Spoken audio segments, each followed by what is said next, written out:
This game's not won on social media. This game's not won on telephones. This game is won with shoulder pads, helmets, mouth guards, and sweat. That's how the game is won.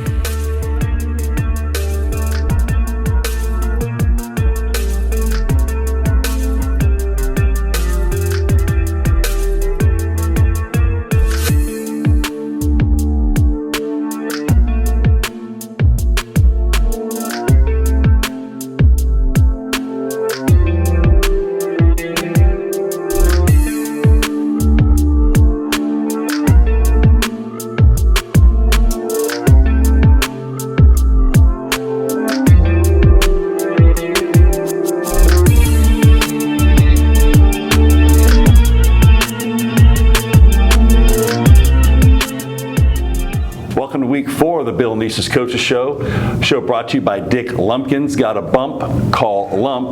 With us is, of course, head coach Bill Nice. I'm your host, Chip Hare, and the 138th meeting of the Indians and Trojans is in the books, and Piqua dominates the win with a 59-0 victory. Coach, it was a dominant victory on both ends. However, really what got it going and moving was our defense. 3 defensive touchdowns. Start off by Bryson Roberts, and then Darren Johns, Coach Johns' son, as we affectionately call him Bernie, gets the scoop and score, and then Colton Booker gets another scoop and score on about a 29-yard. Those are 3 big plays. You talk about big plays. Those all happened there in the first half. Really helped propel the Indians. Of course, Jackson Trombley with the field goal as well. So I think the game started off well. We kind of anticipated, not like we don't have a crystal ball or anything, but we kind of anticipated that with our two inexperienced defensive tackles that we would probably get a little dose of that fullback. And the fullback's a great player for them. And why wouldn't you want to try there? And as the game started, it came after us a little bit with their on block, the inside zone scheme, and we were able to eventually get them in a negative situation on a buck sweep and then 2 penalties, and we're able to get out of that first situation where we put them in a long field to have to throw the football. And Bryson read it perfectly. He's such a great student of the game, sits in there and watches film, and as I've said before, 15-18 years ago we intercepted almost that exact same pass. It's a standard wing T pass, and we were able to intercept that for a touchdown. So it was kind of ironic, but also shows a little bit about the fact of how much he can anticipate, watch film, and do all those things. And it's also a tribute to our defensive circuit. Every day we do a defensive circuit of tackling, of turnovers, of scoop and score, and those type of changes. And those guys that we were able to finally, last week we scooped a few, but we didn't score them. And this week we were able to scoop and score, and that was just amazing to be able to see stuff like that you work on.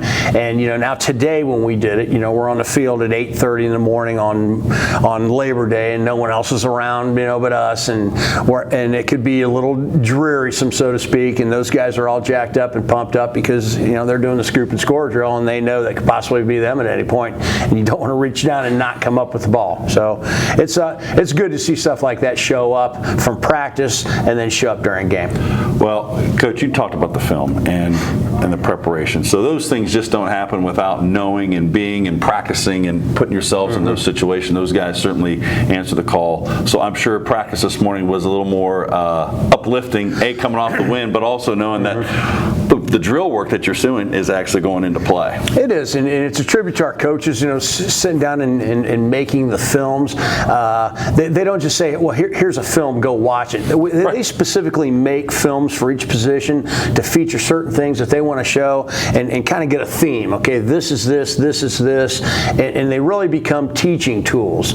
And one of the big thing is, all of our coaches are teachers also, and they know how to put it together. They know how to put a plan together, a lesson plan together, so to speak. This is what we do every week, and be able then to put that plan into operation, with our players. And our big exam every Friday night, is at 7 o'clock in the evening. That's when we see whether or not anybody learned anything. Well, Coach, our offense really did pick it up in the second half. You start to see some great things happening offensive that we had seen in the first 2 weeks. But it was nice to see our defense again give us that boost.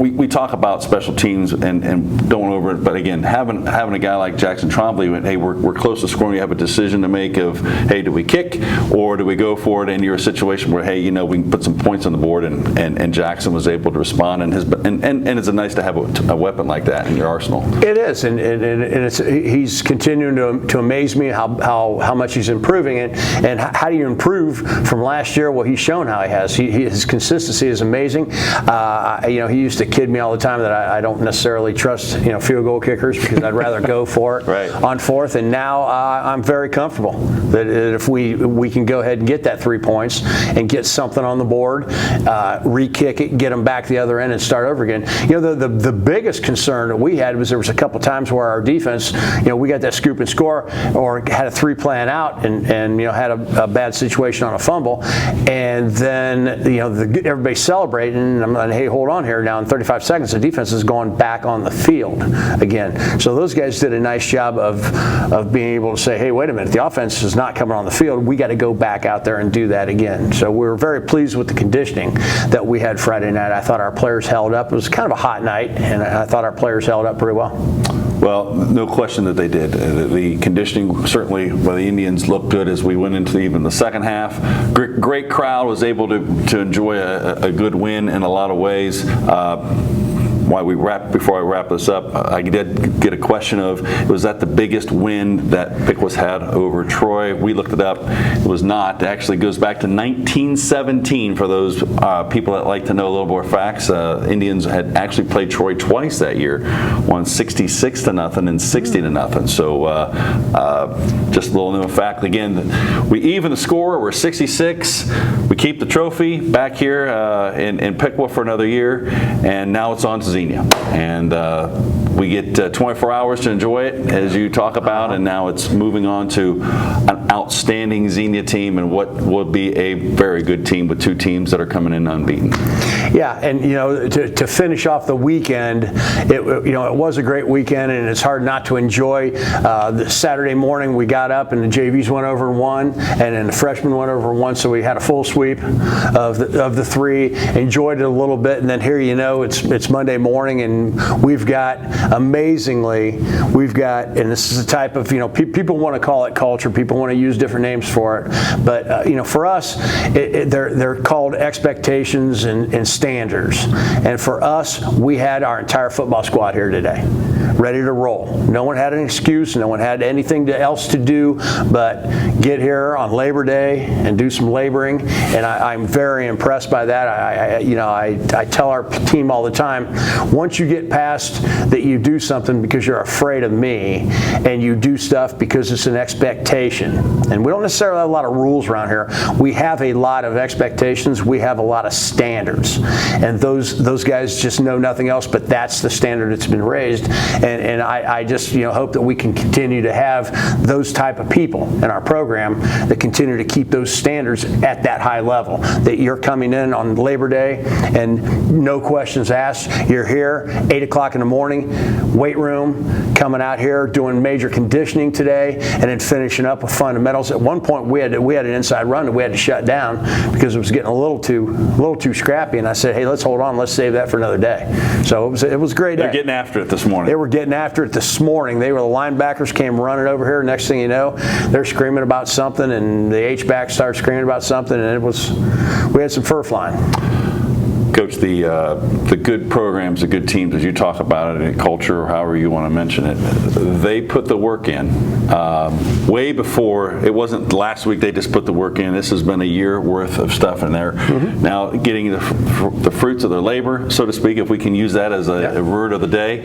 But you're also getting a group of guys that they're focused on not just beating Troy or beating Xenia. They're seeing the big picture of what a season's about, and it's a week-to-week grind.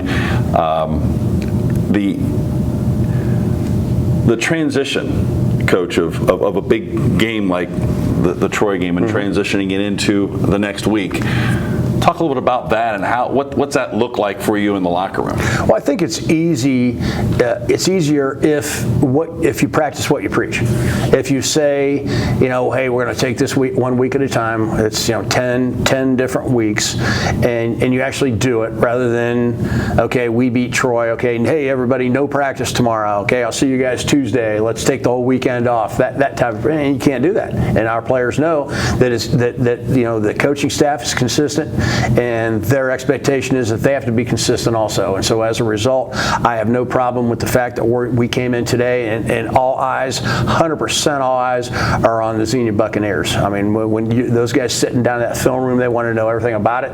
They want, their Monday meeting starts and they want the facts. The coaches come in and we give all preliminary type stuff, offense, defense, special teams. We reviewed the game last week and talk about some of the things we want to do this week, and those guys are attentive and ready to roll. Well, let's talk about the Xenia Buccaneers because they are very talented and very strong and playing very good football themselves.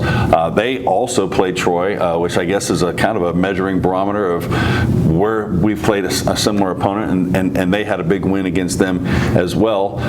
What do you see from Xenia? What's on the scouting report from an offensive standpoint and even a defensive standpoint? Offensive standpoint, they revolve around, there's really three guys that kind of set that thing in motion, and that's their quarterback, their running backs, and I say running backs because they got two really outstanding people, and then also they have an outstanding receiver. And I think between they got a tough run game, and they got a flash and passing game that just blends in perfectly with that run game, and then they also have a drop back passing game and a perimeter type passing game that complements those pieces together. So offensively, they've got a lot of different weapons they can move around. Defensively, they're ultra aggressive. They got two defensive linemen that really get after you hard. They had all league linebacker coming back, and they ball hawk in the secondary. They're back there. If that ball goes in the air, those guys are coming after it. As you watch them on film, they run to the football. They do everything you're supposed to do on defense. They do not make a lot of mistakes. Special teams, I'd like to think they're similar to us in special teams in the fact that they have an outstanding kicker. They don't make mistakes. And when I say we don't have many rules around here, we don't. But one of the biggest rules we have is never take a penalty on special teams. You just got to be consistent on special teams, and I think they're as consistent as we are on their special teams. So they're a well-rounded football team. They've had 3 games where they've just hit home runs.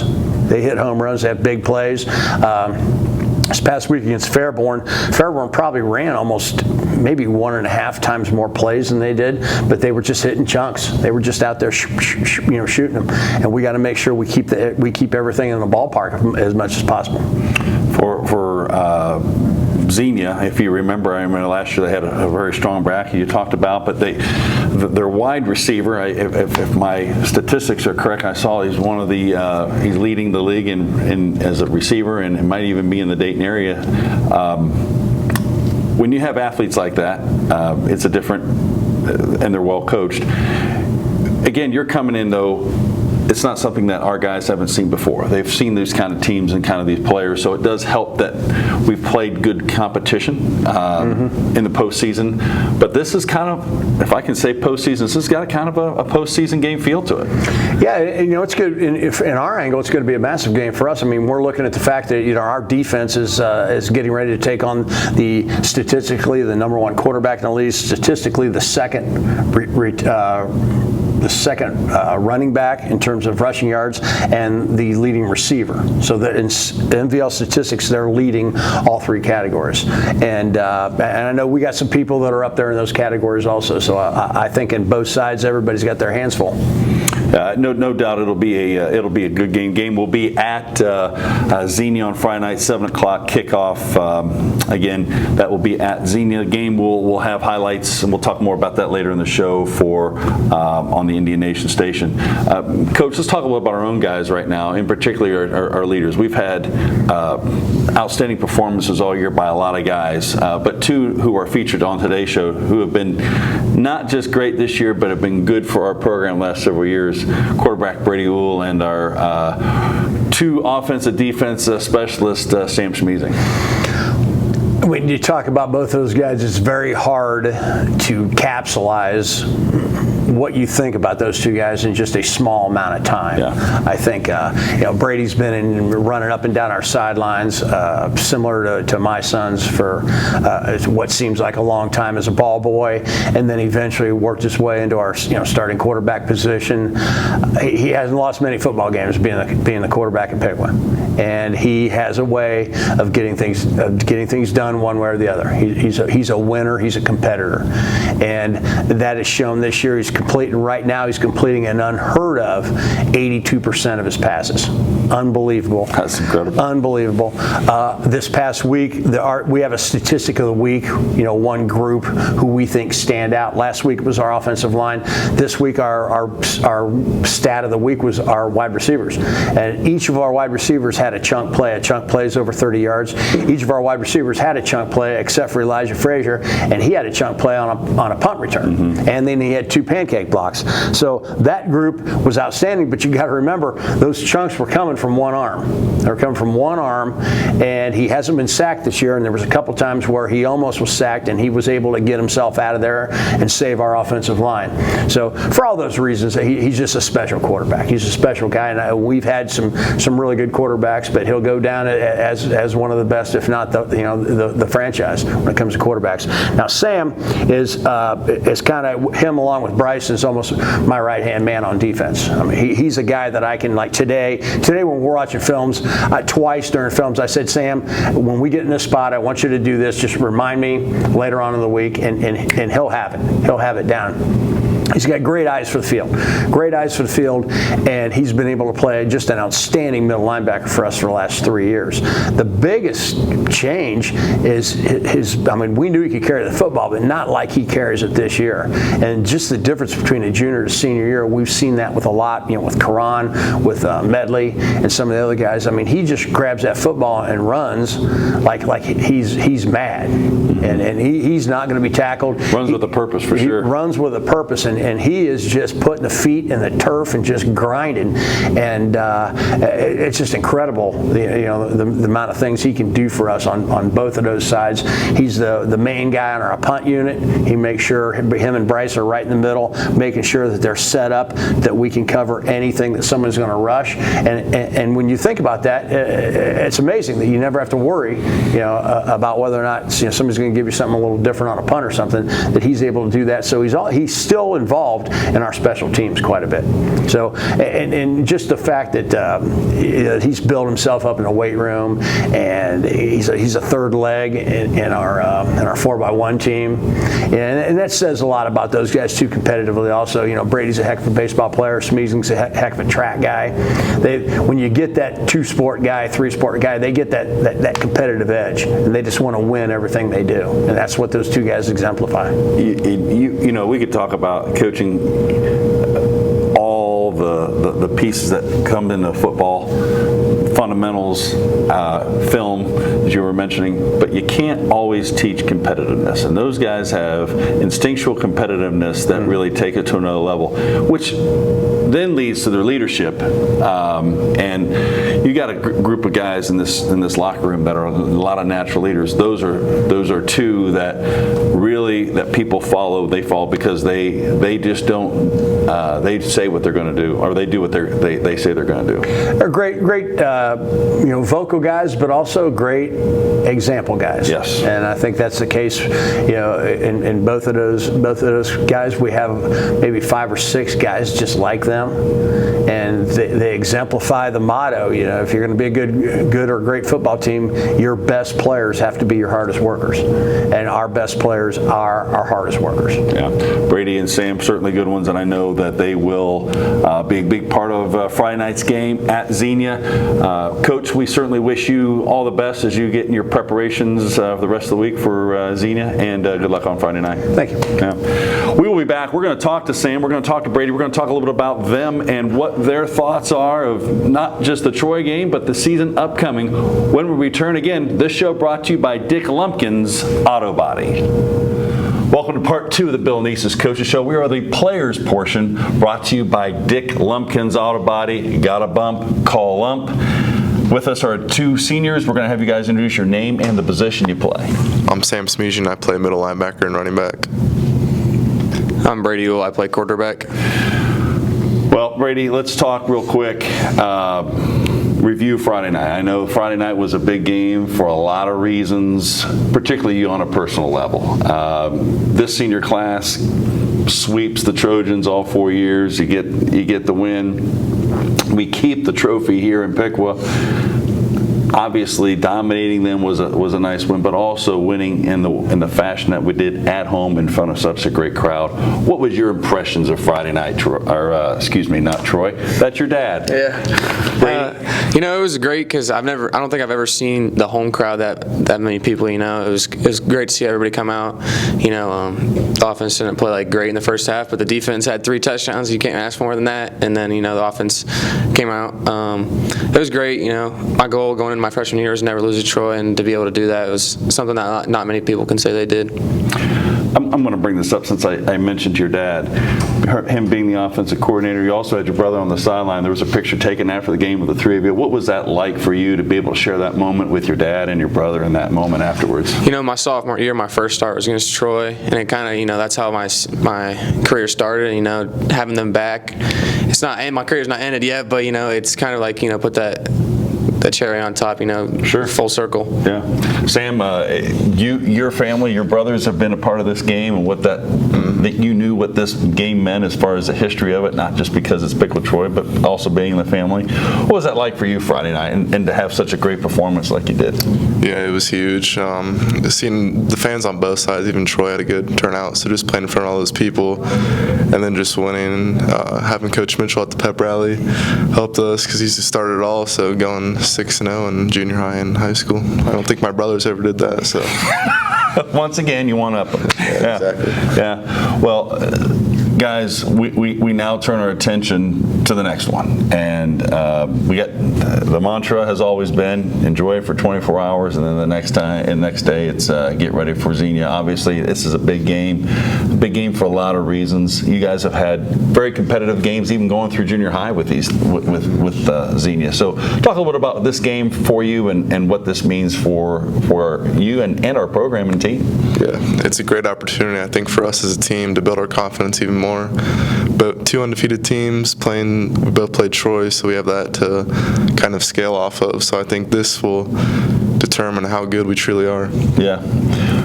Brady, I'm going to ask you the same question. I know there's a true rivalry too. It's a different kind of a rivalry than Troy. They're not necessarily in their backyard, but they've been competitive games, and you know who their guys are. So I've got to believe for you, as being the quarterback, this is something that you're locked in on. Yeah, it's definitely something I look forward to. I still remember last year I threw 2 picks, so that's something that it was one of my worst games in high school. So I definitely want to go out there on Friday and show them that I could play a lot better than I have. Yeah, we talked about the Xenia game from last year, and if you were to poll the seniors from this year and then even last year's seniors, that was the one game, even though we had won 35-6, it didn't feel like a 35-6 win. It was a game where we felt like maybe we didn't play our best, but a game that we got better from and learned. This team is obviously very talented. Going into this game, coming off a Troy game, how do you prepare for something like that? I definitely agree with you. We all came in, after that 35-6 win, you would have thought we lost. No one was cheering or anything because we knew we didn't play like how we should, not disciplined or anything. So, going into this week, they have a lot of playmakers at running back. They have a good receiver, but, Coach Neese, he's crazy with the defensive scheme. So I feel like, the big key is to stop them too, and I feel like we could definitely stop their offense if we do that. Sam, I'm going to, as we talk and point to the year now, we've got a big one coming up this week, but the season, it's a marathon. It's not a sprint. There's a lot. It's week to week. What's your thoughts going into the whole year, and what your thought on slots? Not so much goals, but things that you want to accomplish this year as a group and a team. As a team, I think it's important we stay healthy and then mentally sharp. You can do so much physically, but when you're not healthy, you can't do anything physically. As a team, winning-wise, just win every game. Go out there. Doesn't matter who it is, just go win. Brady, I'm going to ask you one as you go into people will watch has seen you play. As you mentioned, 3-year starter quarterback. You've had a lot of different receivers. This year you've got another core group of receivers.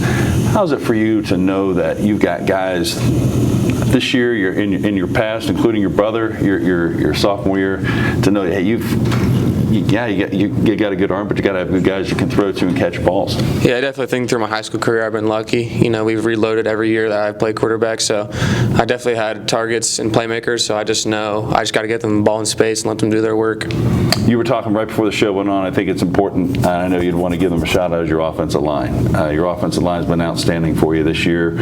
You brought out a statistic of 8 for 8. They were good on their reads. So talk a little bit about that so they understand, so the nation knows what that means. Our last week, our offensive line was 8 for 8 on picking up blitzes, which is huge. You know, giving me time and then giving the receiver some time to get out on the field and stuff definitely helps. And Voskuhl, solid. Voskuhl didn't play last week, but Voskuhl, Soliday, and Parker, they're all three. They're, like Coach Schmiesing says, they're the tip of the spear. And then we got Anson out there, and then we got Stavo. So they've all been very good this year, and you just keep staying healthy. Yeah. Well, guys, we know this is going to be a good year and good run. And we talked actually in the pre-show on Media Day about what it meant to be a Piqua Indian, and you guys answered that very honestly and appreciated that because you guys have a deep history of what Piqua football means to you. But you're going to graduate next May, and you're going to be moving on. Talk a little bit about maybe what some things you're interested in doing. May not know necessarily schools, but what are you thinking about majoring in and maybe some opportunities that you have that you're considering? I think I'm going to see where football season takes me right now. If I can maybe get some football offers, I might test that water. If not, I think I'm going to go into business management or go into athletic training or physical therapy. And we should note that you're a baseball player, and so you've been another 4-year letterman. You'll be a 4-year letterman in baseball. How's it been for you to be a 2-sport athlete, and how's that helped you? Yeah, no, I definitely think that baseball has helped me with football and vice versa. Football has helped me with baseball. There's a lot of similarities, but also a lot of differences that, both the sports combined help me a lot. Sam, you're in the same situation that Brady's talking about, maybe with some football opportunities for you in post-high school and college. And so what's that looking like for you, and what are some things that maybe you're thinking about moving forward to? Yeah, I think I'm going to finish up this season, look at all the football opportunities there, make a decision. But right now I'm just worried about the season, not really worried about the schools. So academically, I think I'm going to major in business administration and then minor in construction management. That's a good combination with a lot of, speaking of opportunities, a lot of great opportunities for you. Guys, we certainly wish you all the best. I know that you guys are looking forward to not only a great week, but a great season, and all the best to you guys as we move forward. This will conclude the Bill Neese's Coaches Show. Just a reminder, the Indians will be at Xenia on Friday night. Our intention is to have some kind of footage or film for you to be able to see on the road. That'll be posted at some point in time, probably Monday after the Coaches Show, that here on the Indian Nation station and also the YouTube channel. For Brady and Sam, I'm your host, Chip Hare. We'll see you next week.